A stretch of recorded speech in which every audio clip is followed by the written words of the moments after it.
ಕರ್ತನ ನಾಮಕ್ಕೆ ಸ್ತೋತ್ರವಾಗಲಿ. ಈ ವಾರದ ಮೊದಲನೇ ದಿವಸದಲ್ಲಿ ನಾವು ಆತನನ್ನು ಆರಾಧಿಸುವಂತೆ, ಯೇಸು ಸ್ವಾಮಿಯನ್ನು ಆರಾಧಿಸುವಂತೆ ಕರ್ತನು ಕೊಟ್ಟಂಥ ಕೃಪೆಗಾಗಿ ಆತನಿಗೆ ನಾವು ಸ್ತೋತ್ರ ಸಲ್ಲಿಸ್ತೇವೆ. ನಿಜವಾಗ್ಲೂ ನೀವು ಮನೆಯಲ್ಲಿ ಕೂತು ಎಲ್ಲಿದ್ದರೂ ಕೂಡ ನಿಮ್ಮ ಯೂನಿಟ್, ಅದು ಸೆಲ್ ಫೋನ್ ಆಗಿರ್ಬೋದು, ಟಿ ವಿ ಆಗಿರ್ಬೋದು, ಅಥವಾ ಲ್ಯಾಪ್ಟಾಪ್ ಏನೋ ಕಂಪ್ಯೂಟರ್ನಲ್ಲಿ ನೋಡ್ತಿರ್ಬೋದು, ದೇವರ ವಾಕ್ಯವನ್ನು ಕೇಳಿಸಿಕೊಳ್ಳುವಂತೆ, ಆತನನ್ನು ಸಂಗೀತಗಳ ಮುಖಾಂತರ ಆರಾಧಿಸುವಂತೆ ನಾವು ಬಂದಿದ್ದೇವೆ. ಇವತ್ತು ನೀವು ಕೂಡ ಜಾಯ್ನ್ ಆಗಿದ್ದೀರಿ. Welcome to the worship of the living God. His name is Jesus. He is alive. ಕರ್ತನಲ್ಲಿ ಪ್ರೀತಿಯ ಸಹೋದರ ಸಹೋದರಿ, ಭಾನುವಾರದ ಮುಂಜಾನೆಯ ಆರಾಧನೆಗಾಗಿ ಮತ್ತೊಮ್ಮೆ ನಿಮ್ಮನ್ನು ಪ್ರೀತಿಯಿಂದ ಆಹ್ವಾನಿಸ್ತೇವೆ. ಕಾರ್ಯಕ್ರಮದ ಕೊನೆಯವರೆಗೂ ಇದ್ದು ನೀವು ಆರಾಧನೆಯಲ್ಲಿ ಪಾಲು ಹೊಂದಿರಿ ಮತ್ತು ದೇವರ ವಾಕ್ಯ ಸಂದೇಶವನ್ನು ನೀವು ಗಮನ ಇಟ್ಟು ಕೇಳಿರಿ, ಅದನ್ನು ಮನನ ಮಾಡಿರಿ ಎಂಬುದಾಗಿ ನಾವು ನಿಮ್ಮನ್ನು ಪ್ರೀತಿಯಿಂದ ಕೇಳ್ಕೊಳ್ತೇವೆ. ನೀವು ಕಳೆದ ವಾರಗಳಲ್ಲೆಲ್ಲ ನೀವು ನಮ್ಮೊಂದಿಗೆ ನೀವು ಸೇರಿ ಬರುತ್ತಾ ಕರ್ತನನ್ನು ಆರಾಧಿಸ್ತಿದ್ದೀರಿ. ಇದಕ್ಕಾಗಿ ನಿಮಗೆ ನಾವು ವಂದಿಸುತ್ತೇವೆ. ಮುಂದಿನ ದಿನಗಳಲ್ಲಿಯೂ ಮುಂದಿನ ವಾರಗಳಲ್ಲಿಯೂ ನೀವು ಈ ರೀತಿಯಾಗಿ ಬರಬೇಕೆಂಬುದಾಗಿ ನಿಮ್ಮನ್ನು ಪ್ರೀತಿಯಿಂದ ಆಹ್ವಾನಿಸ್ತೇವೆ. ಬನ್ನಿರಿ, ಈ ಭಾನುವಾರ ಮುಂಜಾನೆ ಕರ್ತನನ್ನು ನಾವೆಲ್ಲರೂ ಕೂಡಿ ಆರಾಧಿಸೋಣ, ಸ್ತುತಿಸೋಣ.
ತಂದೆ ದೇವರು ನಮ್ಮನ್ನು ಉಂಟು ಮಾಡಿ ನಮ್ಮನ್ನು ಪ್ರೀತಿಸುವವನಾಗಿದ್ದಾನೆ. ಆದರೆ ಪಾಪದಿಂದ ಬಿದ್ದು ಹೋದಂಥ ಮನುಷ್ಯರನ್ನು ಕರ್ತನಾದಂಥ ಯೇಸು ಕ್ರಿಸ್ತನು ಮತ್ತೆ ಸಂಧಾನಪಡಿಸಲು ಶಿಲುಬೆಯ ಮೇಲೆ ತನ್ನನ್ನು ತಾನೇ ಸಮರ್ಪಿಸಿಕೊಂಡಿದ್ದಾನೆ. ತಂದೆಯಾದ ದೇವರಿಗೂ ಮತ್ತು ನರರಿಗೂ ಹೊಂದಿಕೆ ಮಾಡಿದಂಥ ಆ ಯೇಸುವನ್ನು ನಾವು ಆರಾಧನೆ ಮಾಡುವಂತೆ ನಾವು ಈಗ ಯೇಸು ಪರಿಶುದ್ಧ ನಾಮಕ್ಕೆಂದಿಗೂ ಘನವೂ ಮಾನವೂ ಸಲ್ಲಿಸಿರಿ ಎನ್ನುವತಕ್ಕಂಥ ಸಂಗೀತವನ್ನು ಹಾಡಿಕೊಳ್ಳೋಣ.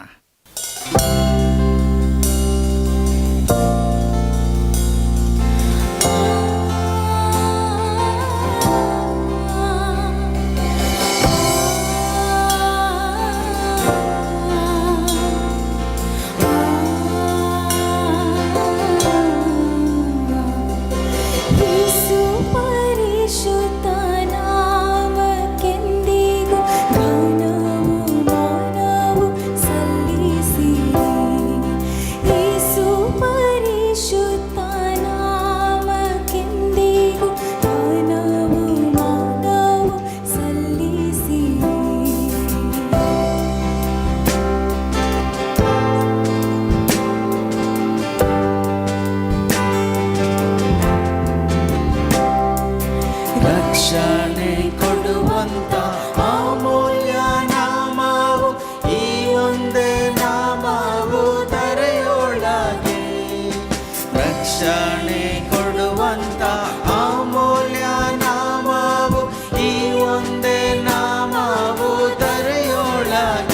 ನಿತ್ಯ ಶಾಂತಿಯ ಕೊಡುವುದು ದಿವ್ಯನಾಮ, ನಿತ್ಯಾನಂದವ ಕೊಡುವುದು ಶ್ರೇಷ್ಠ ನಾಮ. ಯೇಸು ಪರಿಶುದ್ಧ ನಾಮಕ್ಕೆಂದಿಗೂ ಗಾನವು ಮಾನವು ಸಲ್ಲಿಸಿರಿ.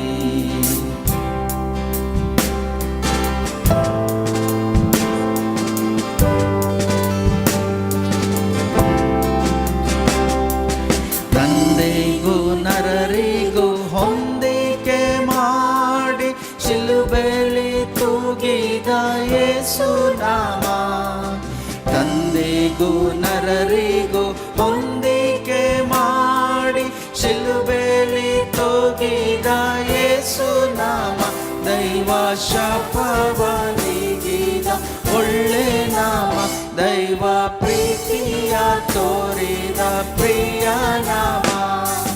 ಯೇಸು ಪರಿಶುದ್ಧ ನಾಮಕ್ಕೆಂದಿಗೂ ಗಾನವು ಮಾನವು ಸಲ್ಲಿಸಿರಿ.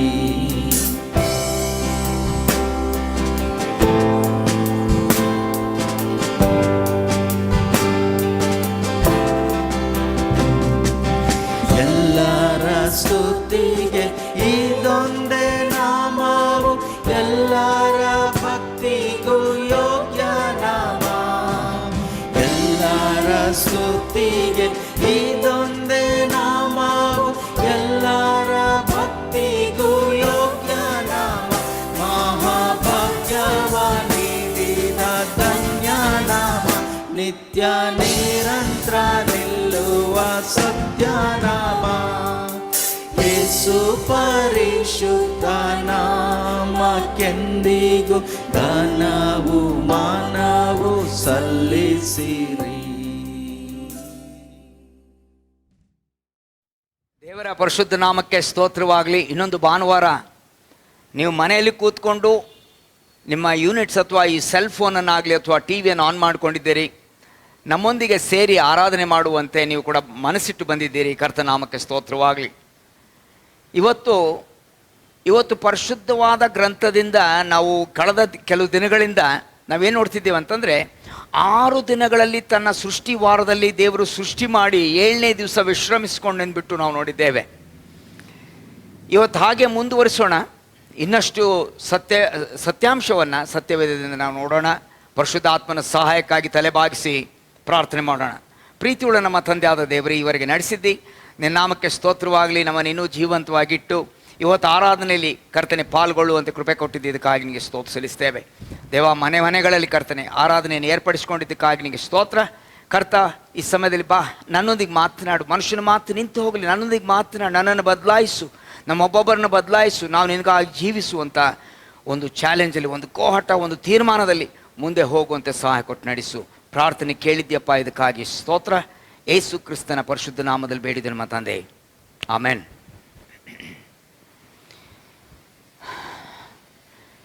ಈ ಸೃಷ್ಟಿ ವಾರದಲ್ಲಿ ನಾವು ಒಂದು ವಿಶೇಷವಾದ ಅಂಶವನ್ನು ಕಲ್ಕೊಂಡೇ ಬಂದೆವು. ಅದೇನು ಅಂತಂದರೆ,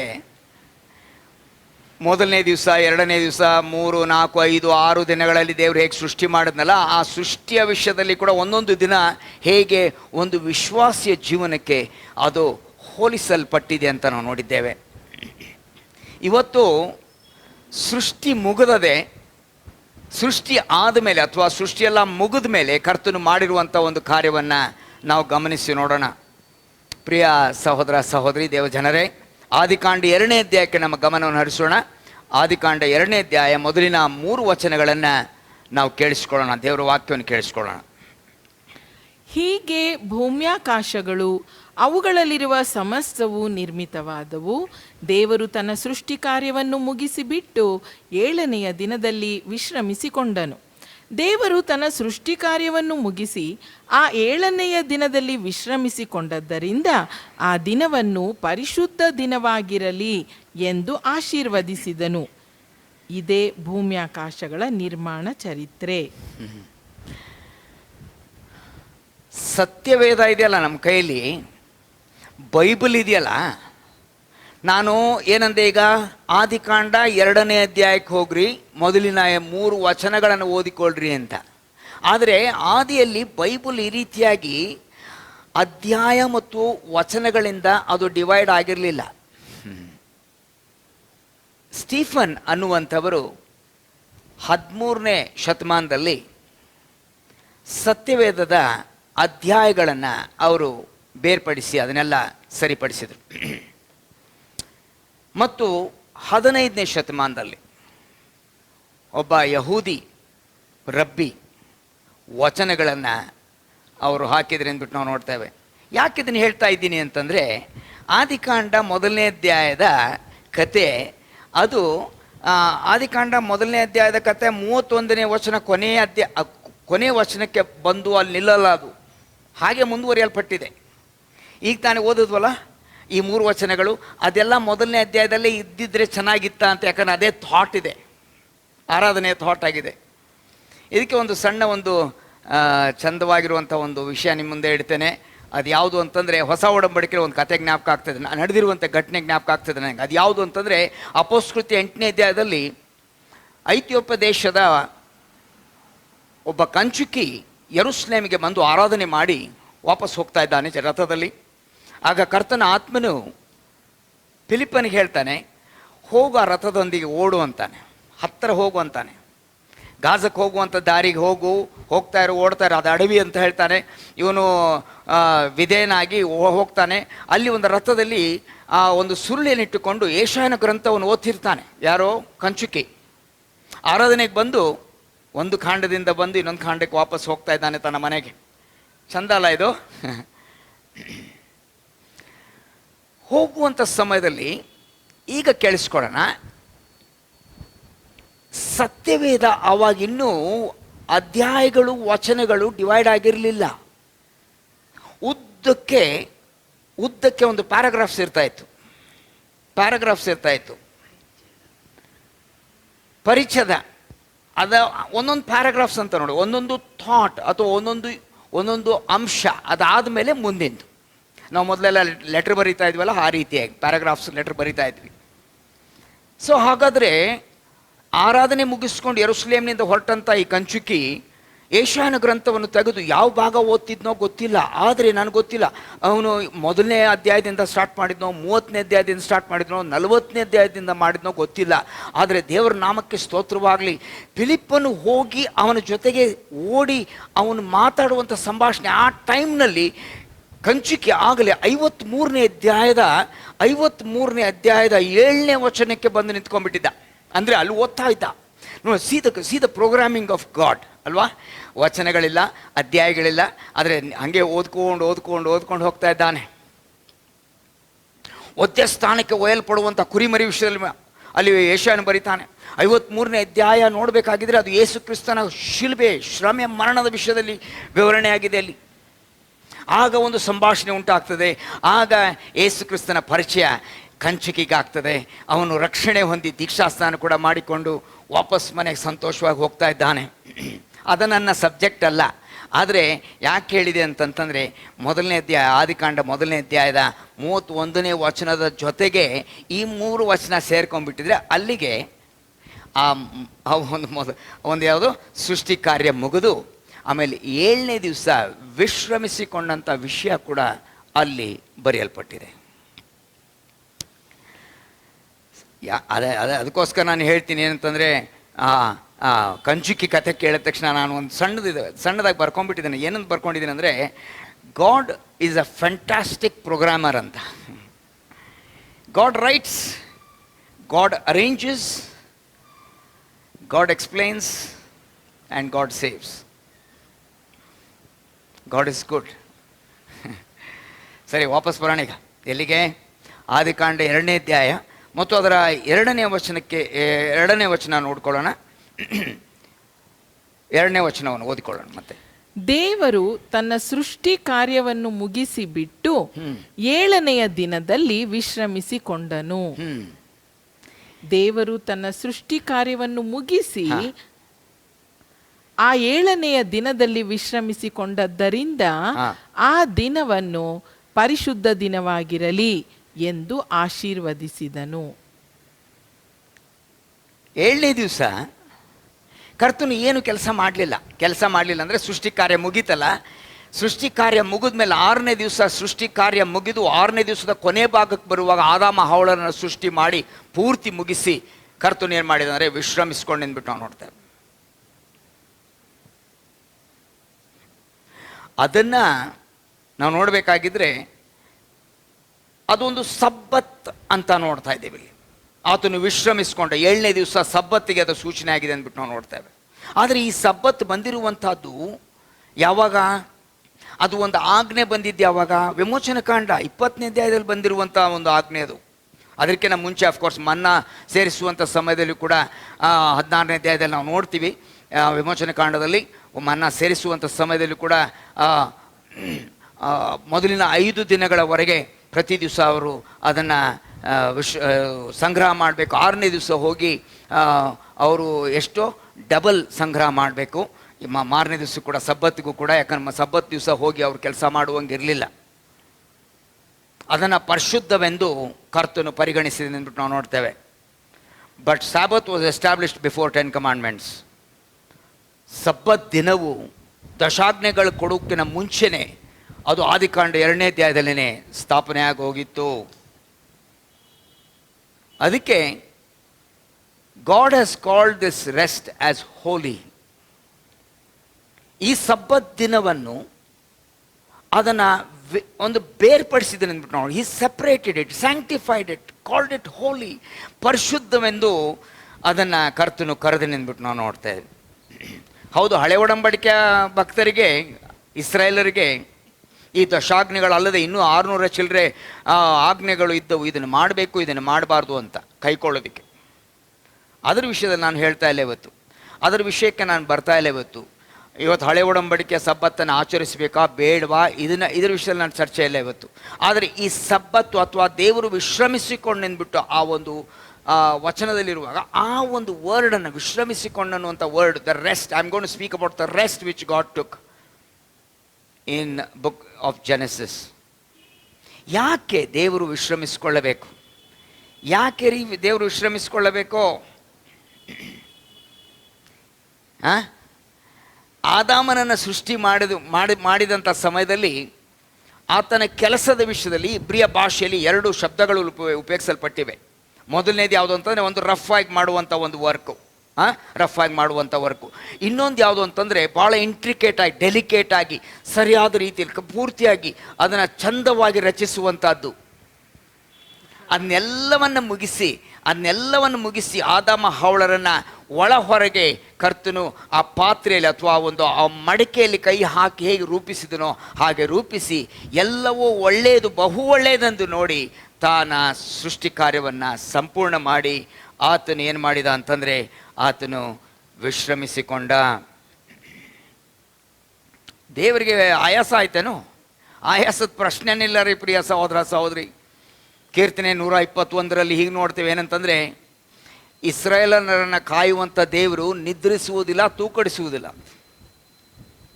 ಇಂಥ ಸರ್ವಶಕ್ತನಾಗಿರುವ ದೇವರಿಗೆ ಆಯಾಸ ಎಲ್ಲ ಆಗ್ತದೆ? ಇದು ಆಯಾಸದಿಂದ ವಿಶ್ರಮಿಸಿಕೊಂಡು ಅನ್ನುವಂಥದ್ದೇ ಇಲ್ಲ. ಯಾಕಂದರೆ ಬಾಯಿ ಮಾತಿನಿಂದ ಕರ್ತನು ಪ್ರತಿ ದಿವಸ ಉಂಟು ಮಾಡಿ, ಆಮೇಲೆ ಮಾನವನನ್ನು ಮಣ್ಣಿನಿಂದ ಉಂಟು ಮಾಡಿ, ಹವ್ವಳನ್ನು ಅಂದರೆ ಆದಾಮನನ್ನು ಮಣ್ಣಿನಿಂದ ಉಂಟು ಮಾಡಿ, ಹವ್ವಳನ್ನು ಅವನ ಪಕ್ಕೆಲುಬಿನಿಂದ ಉಂಟು ಮಾಡಿದನೆ ಅಂದ್ಬಿಟ್ಟು ನಾವು ನೋಡ್ತಾ ಇದ್ದೇವೆ. ದೇವರು ಎಂದಿಗೂ ಆತನು ವಿಶ್ರಮಿಸಿಕೊಂಡು ಆ ರೀತಿಯಾಗಿ ಆತ ನಿದ್ರೆ ಮಾಡುವಂಥವನಲ್ಲ, ತೂಕಡಿಸುವವನಲ್ಲ. If God slumbers the universe says good bye. God is always awake and alive. Praise God for that. ಅದಕ್ಕೋಸ್ಕರ ಯೋಹಾನ್ ಬರೆದ ಸುವಾರ್ತೆ ಒಂದು ವಚನ ನೋಡೋಣ. ಯೋಹಾನ್ ಬರೆದ ಸುವಾರ್ತೆಯಲ್ಲಿ 5ನೇ ಅಧ್ಯಾಯದಲ್ಲಿ ಯೇಸು ಸ್ವಾಮಿ ಈ ಪ್ರಪಂಚದಲ್ಲಿದ್ದಾಗ, ಈ ಲೋಕದ ಮೇಲಿದ್ದಾಗ ಆತನು ತಂದೆ ಮಾಡುವಂಥ ಕೆಲಸವನ್ನು ನೋಡುತ್ತಾ ಭೂಮಿ ಮೇಲೆ ಮಾಡ್ತಿದ್ದೀನಿ ಅಂದ್ಬಿಟ್ಟು ನಾವು ನೋಡ್ತೇವೆ. 19 ಮತ್ತು 20 ವಚನಗಳನ್ನು ಓದಿಕೊಳ್ಳೋಣ. ಅದಕ್ಕೆ ಯೇಸು ಅವರಿಗೆ, ನಿಮಗೆ ನಿಜ ನಿಜವಾಗಿ ಹೇಳುತ್ತೇನೆ, ತಂದೆಯು ಮಾಡುವುದನ್ನು ಕಂಡು ಮಗನು ಮಾಡುತ್ತಾನೆ ಹೊರತು ತನ್ನಷ್ಟಕ್ಕೆ ತಾನೇ ಏನೂ ಮಾಡಲಾರನು. ಆತನು ಮಾಡುವುದನ್ನೆಲ್ಲ ಹಾಗೆಯೇ ಮಗನೂ ಮಾಡುತ್ತಾನೆ. ತಂದೆಯು ಮಗನ ಮೇಲೆ ಮಮತೆ ಇಟ್ಟು ತಾನು ಮಾಡುವವುಗಳನ್ನೆಲ್ಲ ಅವನಿಗೆ ತೋರಿಸುತ್ತಾನೆ. ಇದಲ್ಲದೆ ಇವುಗಳಿಗಿಂತ ದೊಡ್ಡ ಕೆಲಸಗಳನ್ನು ಅವನಿಗೆ ತೋರಿಸುವನು. ಅವುಗಳನ್ನು ನೋಡಿ ನಿಮಗೆ ಆಶ್ಚರ್ಯವಾಗುವುದು. ತಂದೆ ಮಾಡ್ತಾನೆ ಇರ್ತಾನೆ ಕೆಲಸ. ತಂದೆ ಮಾಡುವುದನ್ನು ನೋಡಿ ಮಗನು ಭೂಮಿ ಮೇಲೆ ತನ್ನ ಕೆಲಸವನ್ನು ಮಾಡಿದೆ ಅಂದ್ಬಿಟ್ಟು ನಾವು ನೋಡ್ತಿದ್ದೇವೆ. 2000 ವರ್ಷಗಳ ಹಿಂದೆ ಇಸ್ರಾಯೇಲ್ ದೇಶದಲ್ಲಿ ಯೇಸು ಸ್ವಾಮಿ ನಡೆದು ಮಾಡಿರುವಂಥ ಅದ್ಭುತಗಳು, ಕಾರ್ಯಗಳು, ಅದು ಶ್ರೇಷ್ಠವಾದದ್ದು. ಹಾಗಾದರೆ ವಿಶ್ರಮಿಸಿಕೊಂಡೆಂದ್ಬಿಟ್ಟು ನಾವು ನೋಡುವಾಗ ಎಲೋಹೀಮ್ ಅಥವಾ ಯೆಹೋವ ದೇವರು ಆ ರೀತಿಯಾಗಿ ವಿಶ್ರಮಿಸಿಕೊಳ್ಳುವಂಥದ್ದು ಒಂದು ಪ್ಯಾಟ್ರನ್ ನಮ್ಗೆ ಹಾಕಿಕೊಡೋದಕ್ಕೆ, ಒಂದು ಮಾದರಿಯನ್ನು ಹಾಕಿಕೊಡೋದಕ್ಕೆ, ನಮಗೆ ತೋರಿಸೋದಕ್ಕೆ, ಆದಾಮನಿಗೆ ಹವ್ವಳಿಗೆ ತೋರಿಸುವುದಕ್ಕೆ ಒಂದು ಮಾದರಿಯನ್ನು ಹಾಕಿಕೊಡೋದಕ್ಕೆ ಕರ್ತನು ವಿಶ್ರಮಿಸಿಕೊಂಡೆಂದ್ಬಿಟ್ಟು ನಾವು ನೋಡ್ತೇವೆ. ಇನ್ನೊಂದು ವಿಶೇಷವಾದ ಸತ್ಯ ಇಲ್ಲಿ ನಮಗೆ ಹೊರಬೀಳ್ತದೆ. 1ನೇ ಅಧ್ಯಾಯದಲ್ಲಿ ನಾವು ಹೀಗೆ ನೋಡ್ತೇವೆ, ಏನಂತಂದರೆ 6 ದಿನಗಳ ನೋಡೋಣ. 6 ದಿನಗಳ ವಿಷಯದಲ್ಲಿ ನಾವು ನೋಡಬೇಕಾಗಿದ್ದರೆ 5ನೇ ವಚನ, 1ನೇ ಅಧ್ಯಾಯ ಆದಿಕಾಂಡ 1ನೇ ಅಧ್ಯಾಯ ಮತ್ತು 5ನೇ ವಚನ ಓದಿಕೊಳ್ಳೋಣ. ಹೀಗೆ ಸಾಯಂಕಾಲವೂ ಪ್ರಾತಃ ಕಾಲವೂ ಆಗಿ ಮೊದಲನೆಯ ದಿನವಾಯಿತು. ಸರಿ, ಈ ಸಾಯಂಕಾಲ ಆಗಿ ಪ್ರಾತಃ ಕಾಲವಾಯ್ತಲ್ಲ ಅಂತ ಹೇಳ್ತಾನಲ್ಲ, ಇನ್ನೊಂದ್ಸರಿ ಓದಿ ಅದನ್ನ. ಹೀಗೆ ಸಾಯಂಕಾಲವೂ ಪ್ರಾತಃ ಕಾಲವೂ ಆಗಿ ಮೊದಲನೆಯ ದಿನವಾಯಿತು. ಬೆಳಿಗ್ಗೆ ಸಾಯಂಕಾಲ. ಆದರೆ 7ನೇ ದಿವಸಕ್ಕೆ ಬರುವಾಗ ಆ ರೀತಿಯಾಗಿ ಅದು ಬರೆಯಲ್ಪಟ್ಟಿಲ್ಲ. ಆ ದಿನ ಪ್ರಾರಂಭ ಆಯಿತು, ಸಾಯಂಕಾಲ ಇಲ್ಲವೇ ಇಲ್ಲ. ಅಂದರೆ there is no end to sabbath. It's an eternal thing. ಅಲ್ಲಿ ಡಿವಿಷನ್ ಆಗಲಿಲ್ಲ. ದೇವರ ನಾಮಕ್ಕೆ ಸ್ತೋತ್ರವಾಗಲಿ. ಯಾಕಂತಂದರೆ he has given us a foretaste of glory divine. ಅಂದರೆ ಮುಂದೆ ಬರುವಂಥ ಮಹಿಮೆ ಉಳ್ಳಂಥ ಸಬ್ಬತ್ತು ಪರಲೋಕದ ವಿಷಯದಲ್ಲಿ ಕೂಡ ಇದರಲ್ಲೇ ಈಗಲೇ ಅದು ವ್ಯಕ್ತವಾಯಿತಂದರೆ ಯಾವ ತಪ್ಪಾಗಲಿಕ್ಕಿಲ್ಲ. ಪ್ರಿಯ ಸಹೋದರ ಸಹೋದರಿ, ಪ್ರಕಟಣೆ ಗ್ರಂಥ 14ನೇ ಅಧ್ಯಾಯದ 13ನೇ ವಚನವನ್ನು ಓದಿಕೊಳ್ಳೋಣ. ಯಾಕೆ ಹೇಳಿದೆ ಅಂತಂದರೆ, ಆದಿಕಾಂಡದಲ್ಲೇ ಈ ಸಬ್ಬತ್ತಿನ ಒಂದು ಪರ್ಮನೆನ್ಸಿ ಅಂತ ನೋಡ್ತಾ ಇದ್ದೇವೆ. ಅದು ಶಾಶ್ವತವಾಗಿರುವುದೆಂದ್ಬಿಟ್ಟು ನಾವು ನೋಡ್ತಾ ಇದ್ದೇವೆ. ಕೇಳಿಸ್ಕೊಳ್ಳೋಣ ದೇವರ ವಾಕ್ಯವನ್ನು. ಪರಲೋಕದಿಂದ ಒಂದು ಶಬ್ದವು ನನಗೆ ಕೇಳಿಸಿತು. ಅದು, ಇಂದಿನಿಂದ ಕರ್ತನ ಭಕ್ತರಾಗಿ ಸಾಯುವವರು ಧನ್ಯರು ಎಂಬುದಾಗಿ ಬರೆ ಎಂದು ನನಗೆ ಹೇಳಿತು. ಅದಕ್ಕೆ ಆತ್ಮನು, ಹೌದು, ಅವರು ಧನ್ಯರೇ, ಅವರ ಕಷ್ಟ ತೀರಿತು, ಅವರಿಗೆ ವಿಶ್ರಾಂತಿಯಾಗುವುದು, ಅವರ ಸುಕೃತ್ಯಗಳು ಅವರೊಡನೆ ಬರುವವು ಎಂದು ಹೇಳುತ್ತಾನೆ. ಅವರ ಕಷ್ಟ ತೀರಿತು, ಅವರಿಗೆ ವಿಶ್ರಾಂತಿ ಆಗುವಂತಹದ್ದು, ಅವರಿಗೆ ಸಬ್ಬತ್ತಿರುವಂತಹದ್ದು. ಆದಿಕಾಂಡದಲ್ಲೇ ಕಂಡು ಬಂದಿರುವಂಥ ಆ ಸಬ್ಬತ್ತು ಅಂತ ನೋಡುವಾಗ ಕರ್ತನು ತಾನೇ ಒಂದು ಮಾದರಿಯನ್ನು ತೋರಿಸಿದ್ದಾನೆ. ಇವತ್ತು ನನಗೆ ನಿನಗೆ ಈ ಮಾದರಿ ಇದು. ಅದಕ್ಕೆ ಆಮೇಲೆ ಬರ್ತೇನೆ ಯಾವ್ಯಾವ ರೀತಿಯಾಗಿ ಸಬ್ಬತ್ತನ್ನು ನಾವು ಕೈಕೊಳ್ಬೇಕು ಅಂತ. ಈ ಒಂದು ರೆಸ್ಟ್ ಅಥವಾ ಈ ಒಂದು ವಿಶ್ರಮಿಸಿಕೊಳ್ಳುವಂಥದ್ದನ್ನು ಹೇಗೆ ನಾವು ಪರಿಪಾಲಿಸಬೇಕು ಅಂತ ಅಥವಾ ಅಭ್ಯಾಸಿಸಬೇಕು ಅಂತ ಆಮೇಲೆ ನಾನು ಬರ್ತೇನೆ ಅದರ ವಿಷಯದಲ್ಲಿ. ಆದರೆ ಒಂದು ಚಂದವಾದಂಥ ಒಂದು ವಿಷಯ ಏನಂತಂದರೆ, ಆದಿಕಾಂಡ 2ನೇ ಅಧ್ಯಾಯದಲ್ಲಿ ನಾವು ನೋಡ್ತೀವಿ ಹೀಗೇನಂತಂದರೆ, 6ನೇ ದಿವಸ ಮಾನವನನ್ನು ಉಂಟು ಮಾಡಿದ ದೇವರು. ಮನುಷ್ಯನು ಉಂಟಾಗಿರುವಂಥದ್ದು 6ನೇ ದಿವಸದ ಕೊನೆಗೆ. ಆದಾಮ ಹವ್ವಳರು ಉಂಟಾಗಿರುವಂಥದ್ದು ಅವತ್ತು. ಕೇಳಿಸ್ಕೊಳ್ಳೀಗ, 6ನೇ ದಿವಸ ಕಳೀತಾ ಬಂತು. ಪ್ರಾತಃ ಕಾಲ ಸಾಯಂಕಾಲ ಆಯಿತು. ಇದು ಬಹು ಒಳ್ಳೆಯದೆಂದು ನೋಡಿದ ಯಾರೋ?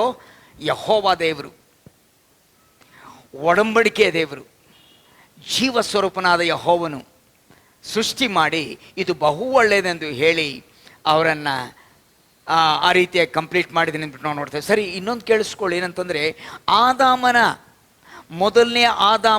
ಮೊದಲನೆಯ ವ್ಯಕ್ತಿ, ಮೊದಲನೇ ಒಂದು ಕುಟುಂಬ, ಅವರು ಪ್ರಾರಂಭ ಮಾಡಿರುವಂಥ ಮೊದಲನೇ ಫುಲ್ ಡೇ ಯಾವುದು ಗೊತ್ತೇನು? ಸಬ್ಬತ್ತಿಂದ ಪ್ರಾರಂಭ ಆಯಿತು. ಅವರು ಮೊದಲನೇ ದಿವಸ. 7ನೇ ದಿವಸಕ್ಕೆ ಅವ್ರು ಕಾಲಿಟ್ಟ ತಕ್ಷಣ ಅದು ಸಬ್ಬತ್ತು.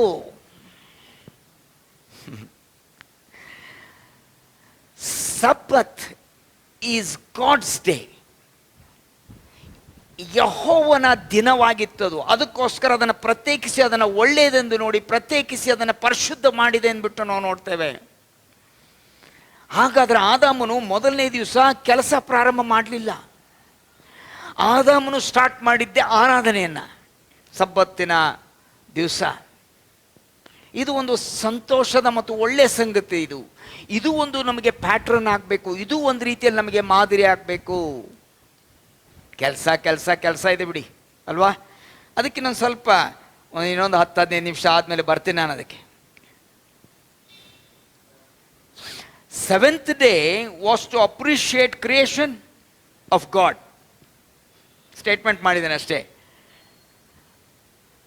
ಏನೋ 7ನೇ ದಿವಸ, ಆ ಸಬ್ಬತ್ತಿನ ದಿವಸ ಮಾನವನು ಕೂತ್ಕೊಂಡು ದೇವರ ಸೃಷ್ಟಿಯನ್ನು ಎಂಜಾಯ್ ಮಾಡುವಂಥದ್ದು, ಅದರಲ್ಲಿ ಆನಂದಿಸುವಂಥದ್ದು. ಆದರೆ ಹಾಗಲ್ಲ ಅದು. ಕೇಳಿಸ್ಕೊಳ್ಳಿ, ಸೃಷ್ಟಿ ನೋಡಿದ್ನು ಆದಾಮ ಹವ್ವಳರು ಸೃಷ್ಟಿಯನ್ನು ನೋಡಿ ಸಂತೋಷಪಟ್ಟಿರಬೇಕು. ಆದರೆ ಸೃಷ್ಟಿಕರ್ತನನ್ನು ಎಂಜಾಯ್ ಮಾಡುವಂಥ ದಿವಸ ಸಬ್ಬತ್ತು.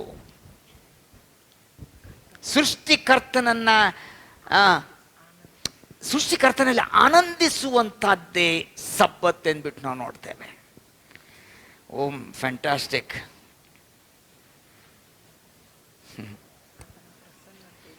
He did not begin to work on the first day. He began to worship God on this holy day ಅಂತ ನೋಡ್ತಾ ಇದ್ದೇವೆ. ಆದರೆ ಇವತ್ತು ಏನಾಗಿದೆ ಅಂತಂದರೆ ಸ್ಯಾಡ್ಲಿ ಭಾಳ ದುಃಖಕರವಾದ ಸಂಗತಿ ಏನಂತಂದರೆ, ನಾವಿವತ್ತು ಆಫ್ಕೋರ್ಸ್ ಹೊಸ ಒಡಂಬಡಿಕೆಗೆ ಬರುವಾಗ ನಾವು ಭಾನುವಾರ ದಿವಸ, ಪುನರುತ್ಥಾನದ ದಿವಸ ನಾವು ಆರಾಧನೆಗೆ ಸೇರಿ ಬರ್ತೇವೆ. ಅದೇ ಒಂದು ರೀತಿಯಲ್ಲಿ ಸಬ್ಬತ್ ಅಂತ ನಾವು ಕರಿತೇವೆ. ಇದು ಯೆಹೋವನ ದಿನ ಆಗಿದೆ ಅಂದ್ಬಿಟ್ಟು ನಾವು ನೋಡ್ತೇವೆ, ಕರಿತೇವೆ ಅದಕ್ಕೆ. It is a holy day ಅಂತ ನೋಡ್ತಾ ಇದ್ದೇವೆ. But sadly the holy day spelling has turned and become only a holiday. So ಒಂದು ಹಾಲಿಡೇ ಮಾತ್ರ ಅಲ್ಲ ಅದು, ಇಟ್ ಈಸ್ ಅ ಹಾಲಿಡೇ. ಒಳ್ಳೆದಾಯಿತು, ನಮ್ಮ ದೇಶದಲ್ಲಿ ಇವತ್ತು Sunday is a holiday, fantastic. ನಮಗೆ ರಜೆ ದಿನ ಭಾನುವಾರ, ಆತನನ್ನು ಆರಾಧಿಸುವಂತೆ, ಸೃಷ್ಟಿಕರ್ತನನ್ನು ಆರಾಧಿಸುವಂತೆ, ನಾವು ಸಬ್ಬತ್ ಆಚರಿಸುವಂತೆ ಒಂದು ರೀತಿಯಲ್ಲಿ. Sabbath is not to become passive, ಸುಮ್ಮನೆ ಒಂದು ರಿಲ್ಯಾಕ್ಸೇಷನ್ ಆಗುವಂಥದ್ದಲ್ಲ. ಆದರೆ ನಾವು ಅದರಲ್ಲಿ ಪ್ರೊಆಕ್ಟಿವ್ ಆಗಿ, ಅಂದರೆ ಒಂದು ರೀತಿಯಲ್ಲಿ ನಾವು ಅದರಲ್ಲಿ ಭಾಗವಹಿಸುತ್ತಾ ಸಭೆಗೆ ಹೋಗುವಂಥದ್ದು, ಹಾಡುಗಳನ್ನು ಹಾಡುವಂಥದ್ದು, ಆರಾಧನೆಯಲ್ಲಿ ಭಾಗವಹಿಸುವಂಥದ್ದು. ನೀವು ಚಪ್ಪಾಳೆ ತಟ್ಬೋದು, ಕೈ ಎತ್ತಿ ಸ್ತೋತ್ರ ಮಾಡ್ಬೋದು, ಏನೋ ಒಂದು ಇನ್ಸ್ಟ್ರೂಮೆಂಟ್ಸ್ ಪ್ಲೇ ಮಾಡ್ಬೋದು. ನಾವು ಆ್ಯಕ್ಟಿವ್ ಆಗಿರ್ತೀವಿ ಆವತ್ತು ಆತನನ್ನು ಆರಾಧಿಸೋದಕ್ಕೆ. It is not a passive rest day. It is not a day to get up at 9:30, 10 after the church has already started. ಸಭೆ ಪ್ರಾರಂಭ ಎಲ್ಲ ಆಮೇಲೆ ನಿಧಾನಕ್ಕೆ ಎದ್ದೇಳುವಂಥದ್ದು ಬೇಡ. ಆದರೆ ನಾವು ಬೇಗನೆ ಎದ್ದು ಆರಾಧನೆಗೆ ನಾವು ಹೋಗುವಂಥವರಾಗಿದ್ದೇವೆ. ಅಫ್ಕೋರ್ಸ್ ಈಗ ಸ್ವಲ್ಪ ಕಷ್ಟ ಇದೆ ಬಿಡ್ರಿ, ಬಟ್ ಆದರೆ ಕೂಡ ನಮಗೆ ಚರ್ಚ್ ಓಪನ್ ಆದಮೇಲೆ ಎಲ್ಲರೂ ಸಮಯಕ್ಕೆ ಸರಿಯಾಗಿ ನಾವು ಆರಾಧನೆಗೆ ಬರುವಂಥವರಾಗಿದ್ದೇವೆ. ಹಾಗಾದರೆ ಆದಾಮನ ಮಕ್ಕಳಾದ ನಾವು ಅಂದು ಆದಾಮನು ಕೂತ್ಕೊಂಡು ದೇವರಿಗೆ ಆರಾಧನೆ ಮಾಡಿದರೆ, ದೇವರನ್ನು ಆರಾಧಿಸಿರುವಾಗ ನಾವು ಕೂಡ ದೇವರನ್ನು ಆರಾಧಿಸಬೇಕು. ದೇವರ ಸೃಷ್ಟಿಯನ್ನು ನಾವು ನೋಡಬೇಕು, ಸಂತೋಷ ಪಡಬೇಕು. ಸೃಷ್ಟಿಯನ್ನೆಲ್ಲ ಆರಾಧನೆ ಮಾಡುವಂಥದ್ದು ನಾವು ಸೃಷ್ಟಿಕರ್ತನಾಗಿರುವ ಯೆಹೋವ ದೇವರನ್ನು ನಾವು ಆರಾಧಿಸುವಂಥವರಾಗಿದ್ದೇವೆ. ಕರ್ತನು ನಮ್ಮನ್ನು ಬಲಪಡಿಸಲಿ. ನೋಡೋಣ ಈ ವಿಶ್ರಮ ಅನ್ನುವಂಥದ್ದು ಅಥವಾ ರೆಸ್ಟ್ ಅನ್ನುವಂಥದ್ದು ಹೇಗೆ ನಮಗೆ ಸಿಗ್ತದೆ. ಮತ್ತಾಯನ ಬರೆದ ಸುವಾರ್ತೆ 11ನೇ ಅಧ್ಯಾಯದ 28ನೇ ವಚನ ಭಾಳ ಸುಪ್ರಸಿದ್ಧವಾಗಿರುವಂಥದ್ದು, ಭಾಳ ಎಲ್ಲರಿಗೂ ಬಾಯ್ಪಾಠಕ್ಕೆ ಬರುವಂಥದ್ದು. ಇದು ಯೇಸು ಕ್ರಿಸ್ತನು ಹೇಳಿರುವಂಥ ಮಾತಿದು. ಕೆಲವು ಬೈಬಲ್ಗಳಲ್ಲಿ ಯೇಸು ಹೇಳಿರುವಂಥ ಮಾತು ಕೆಂಪು ಅಕ್ಷರಗಳಲ್ಲಿ ಅದು ಪ್ರಿಂಟ್ ಆಗಿದೆ. ಅರ್ಥ ಆಯ್ತಲ್ಲ, ಇದು ಕೆಂಪು ಅಕ್ಷರದ ಒಂದು ವರ್ಸ್, ಇದು ಬೈಬಲ್ ವರ್ಸ್. ನೋಡೋಣ, ಓದೋಣ 28ನೇ ವಚನ. ಎಲೈ ಕಷ್ಟಪಡುವವರೇ, ಹೊರೆ ಹೊತ್ತವರೇ, ನೀವೆಲ್ಲರೂ ನನ್ನ ಬಳಿಗೆ ಬನ್ನಿರಿ, ನಾನು ನಿಮಗೆ ವಿಶ್ರಾಂತಿ ಕೊಡುವೆನು. ನಾನು ನಿನಗೆ ಏನು ಕೊಡ್ತೇನೆ? ನಾನು ನಿಮಗೆ ವಿಶ್ರಾಂತಿಯನ್ನು ಕೊಡ್ತೇನೆ. ಕಷ್ಟಪಡುವವರೇ, ಹೊರೆ ಹೊತ್ತವರೇ ಅಲ್ಲ. ಹೊರೆ ಹೊತ್ತುವಂಥದ್ದಂತಂದರೆ ಹೊರುವಂಥದ್ದಂತಂದರೆ ಬರೀ ಶಾರೀರಿಕ ರೀತಿಯಲ್ಲ ಅಲ್ಲ, ಆದರೆ ಮಾನಸಿಕವಾಗಿ ಕೂಡ. We need rest, not only for the body, even for the soul, even for the mind ಅಂತ ನೋಡ್ತಾ ಇದ್ದೇವೆ. ಇವತ್ತು ಆ ರೆಸ್ಟ್ ವಿಷಯದಲ್ಲಿ ಮಾತನಾಡ್ತಿದ್ದೇನೆ ಇವತ್ತು. ನೋಡಿ, ಆದಾಮನು ಫಸ್ಟ್ ಏನದು ಸ್ಟಾರ್ಟಿಂಗಲ್ಲೇ ತೊಗೊಂಡ್ಬಿಟ್ಟು ಯಾವುದೋ ಒಂದು ಟೂಲ್ಸ್ ಮಾಡ್ಕೊಂಡ್ಬಿಟ್ಟು ಬೇಗನೆ ಏನದು ಕೆಲಸ ಮಾಡೋಣ ನಡಿ, ವ್ಯವಸಾಯ ಮಾಡೋಣ ನಡಿ ಅಂತ ಹವಳಿಗೆ ಹೇಳಲಿಲ್ಲ. ಆದರೆ ದೇವರು ವಿಶ್ರಮಿಸಿಕೊಂಡ ತಕ್ಷಣ ಆತನ ಸನ್ನಿಧಾನದಲ್ಲಿ ಕೂತ್ಕೊಂಡು ಆರಾಧನೆಯನ್ನು ಅವರು ಪ್ರಾರಂಭ ಮಾಡಿದರು. ನೋಡ್ರಿ 127ನೇ ಕೀರ್ತನೆ, ಭಾಳ ಅದು ಒಂದು ಚಿರಪರಿಚಿತವಾಗಿರುವಂಥ ಭಾಗ. ಅದ್ಯಾವುದೋ 127ನೇ ಕೀರ್ತನೆಯಲ್ಲಿ ಮೊದಲಿನ 2 ವಚನಗಳನ್ನು ನಾವು ಓದಿಕೊಳ್ಳೋಣ. ಯೆಹೋವನು ಮನೆ ಕಟ್ಟದಿದ್ದರೆ ಅದನ್ನು ಕಟ್ಟುವವರು ಕಷ್ಟಪಡುವುದು ವ್ಯರ್ಥ. ಯೆಹೋವನು ಪಟ್ಟಣವನ್ನು ಕಾಯದಿದ್ದರೆ ಕಾವಲುಗಾರರು ಅದನ್ನು ಕಾಯುವುದು ವ್ಯರ್ಥ. ಮತ್ ಮುಂದೆ, ಬೆಳಗಾಗುವುದಕ್ಕಿಂತ ಮುಂಚೆ ಏಳುವವರೇ, ಹೊತ್ತು ಮೀರಿ ಮಲಗುವವರೇ, ನೀವು ಆಹಾರಕ್ಕಾಗಿ ಇಷ್ಟು ಕಷ್ಟಪಡುವುದು ವ್ಯರ್ಥ. ಆತನು ಅದನ್ನು ತನ್ನ ಪ್ರಿಯರಿಗೆ ನಿದ್ರೆಯಲ್ಲಿಯೂ ಕೊಡುತ್ತಾನೆ. ಇದು ಸತ್ಯ ರೀ, ಇದು ಸತ್ಯ. ಇದು ಏನಂತೆ, ಪ್ರಯಾಣದಲ್ಲಿರುವಂಥ ಇಸ್ರಾಯೇಲರಿಗೆ ಒಂದು ನಂಬಿಕೆ, ನಾಳೆ ಬೆಳಿಗ್ಗೆ ಪರಲೋಕದಿಂದ ಮನ್ನಾ ಬೀಳ್ತದೆ ಅಂತ. ಅರ್ಥ ಏನು ಅಂತಂದ್ರೆ, ಇವ್ರು ನಿದ್ರೆ ಮಾಡುವಾಗ ಕರ್ತನು ಆಗಲೇ ಪ್ಲಾನ್ ಮಾಡ್ತಾ ಇದ್ದ. ಏನಂತಂದ್ರೆ, ಇವ್ರು ಎದ್ದ ತಕ್ಷಣ ಅಲ್ಲಿ ಮನ್ನಾ ಸುರಿಸ್ತೇನೆ ಅಂತ. ಸುಮಾರು 45-50 ಲಕ್ಷ ಜನಕ್ಕೆ ಪ್ರತಿ ದಿವಸ ಬ್ರೇಕ್ಫಾಸ್ಟ್, ಲಂಚ್ ಆ್ಯಂಡ್ ಡಿನ್ನರ್ ಆಗುವಷ್ಟು ಕರ್ತನು ಫ್ರೀ ಊಟ ಕೊಟ್ಟ ಅವ್ರಿಗೆ. ಸಿಕ್ಕಾಪಟ್ಟೆ ಅವರು ಬೆವರು ಸುರಿಸಿ ಸಿಕ್ಕಾಪಟ್ಟೆ ಅವ್ರ ಕೆಲಸ ಮಾಡಲಿಲ್ಲ. ಅವರ ಕೆಲಸದಿಂದ ಕರ್ತನು ಬಿಡಿಸಿದ ಅವರ ಕೈಯನ್ನು ಆ ಪುಟ್ಟಿಯಿಂದ ಬಿಡಿಸಿದ. ದಾಸತ್ವದಲ್ಲಿ ಗುಲಾಮರಾಗಿರುವಂಥ ಇಸ್ರಾಯೇಲರು ಐಗುಪ್ತ ದೇಶದಿಂದ ಬಿಡಿಸಿ ಕರ್ಕೊಂಡು ಬಂದು ಇಲ್ಲಿ ಕೆಲಸ ಮಾಡದೆ ಕರ್ತನು ಅವರು ನಿದ್ರೆ ಮಾಡುವಾಗ ಅವರಿಗೆ ಊಟವನ್ನು ದಯಪಾಲಿಸಿರುವಂಥ ಕರ್ತನು ಇಲ್ಲಿದ್ದಾನೆ. Adam began to rest in God for the rest of his life. Sabbath is total dependence on God. ದೇವರ ಮೇಲೆ ಅವಲಂಬಿಸಿಕೊಳ್ಳುವಂಥದ್ದು ಅಂದ್ಬಿಟ್ಟು ನಾವು ನೋಡ್ತೇವೆ. ಆದರೆ ಇವತ್ತು ಈ ರೆಸ್ಟ್ ಅಂದ ತಕ್ಷಣ ನಾನು ಆವಾಗಲೇ ಹೇಳಿದ್ನಲ್ಲ, ಪ್ಯಾಸಿವ್ ಆಗಿ ಸುಮ್ಮನೆ ಮಲ್ಕೊಳ್ಳುವಂಥದ್ದು, ಸುಮ್ಮನೆ ರೆಸ್ಟ್ ತೊಗೊಂಡ್ಬಿಡುವಂಥದ್ದಲ್ಲ. ಅದಕ್ಕೆ ಕರ್ತನು ಏನು ಹೇಳ್ತಾನೆ, ಅದೇ ಮತ್ತಾಯನ ಬರೆದ ಸುವಾರ್ತೆ 11ನೇ ಅಧ್ಯಾಯ 28ನೇ ವಚನದಿಂದ ನಾವು ಮತ್ತೆ ಒಂಚೂರು ಓದಿಕೊಳ್ಳೋಣ, ಸ್ವಲ್ಪ ಮುಂದೆ ಓದಿಕೊಳ್ಳೋಣ. ನೊಗದ ವಿಷಯದಲ್ಲಿ ಮಾತನಾಡ್ತಾನೆ. ಎಲೈ ಕಷ್ಟಪಡುವವರೇ, ಹೊರೆ ಹೊತ್ತವರೇ, ನೀವೆಲ್ಲರೂ ನನ್ನ ಬಳಿಗೆ ಬನ್ನಿರಿ, ನಾನು ನಿಮಗೆ ವಿಶ್ರಾಂತಿ ಕೊಡುವೆನು. ನಾನು ಸಾತ್ವಿಕನು ದೀನ ಮನಸ್ಸುಳ್ಳವನು ಆಗಿರುವುದರಿಂದ ನನ್ನ ನೊಗವನ್ನು ನಿಮ್ಮ ಮೇಲೆ ತೆಗೆದುಕೊಂಡು ನನ್ನಲ್ಲಿ ಕಲಿತುಕೊಳ್ಳಿರಿ. ಆಗ ನಿಮ್ಮ ಆತ್ಮಗಳಿಗೆ ವಿಶ್ರಾಂತಿ ಸಿಕ್ಕುವುದು. ಯಾಕಂದರೆ ನನ್ನ ನೊಗವು ಮೃದುವಾದದ್ದು, ನನ್ನ ಹೊರೆಯು ಹೌರವಾದದ್ದು ಅಂದನು. ಅಲ್ಲ ರೀ, ವಿಶ್ರಮಿಸಿಕೊಂಡು ನಾನು ನಿಮ್ಗೆ ವಿಶ್ರಾಂತಿ ಕೊಡ್ತೀನಿ ಅಂತ ಹೇಳಿ ಮತ್ತೆ ನೊಗ ಹೊರಸ್ತಾ ಇದ್ದಾನಲ್ಲ, ಇಲ್ಲಿ ಏನು ವ್ಯತಿರಿಕ್ತ ಆಯ್ತೀನಿ ಇದು? Is it a contradiction that he wants to give rest and then put a yoke on us? ನೊಗ ಅಂದ್ರೆ ಏನು?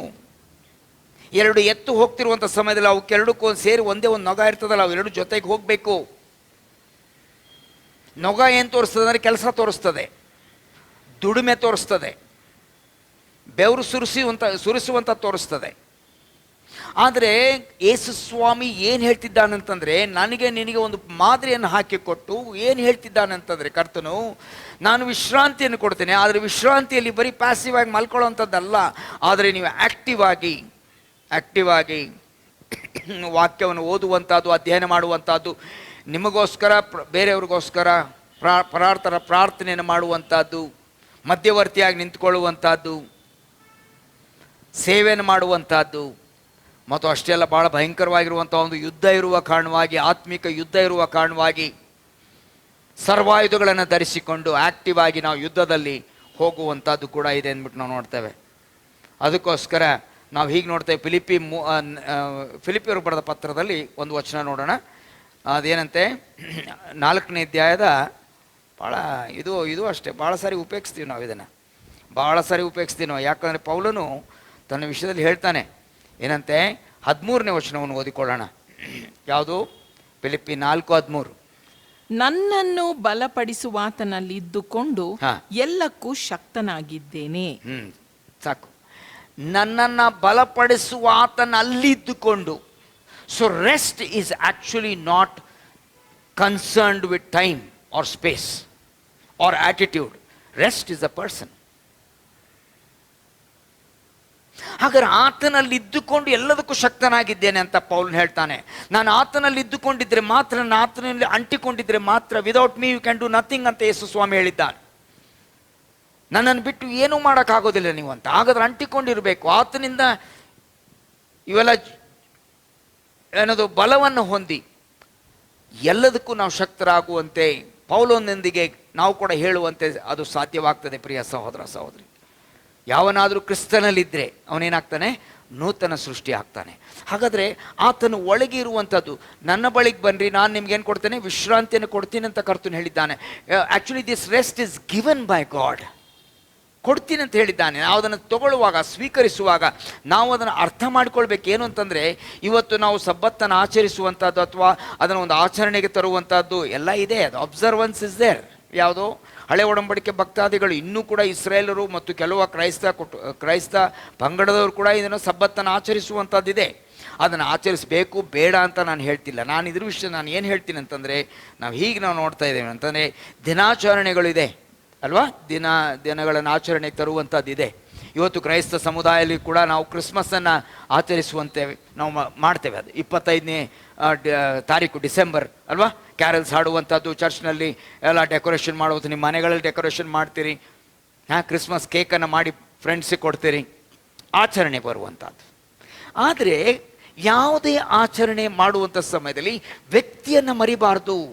Christmas actually is also one date, but more so is a person. Christmas means Christ. ಯೇಸು ಕ್ರಿಸ್ತನ ಜನನಾದು ಅಲ್ವಾ? ಆಮೇಲೆ good Friday also is not observance, but it's a person, cross.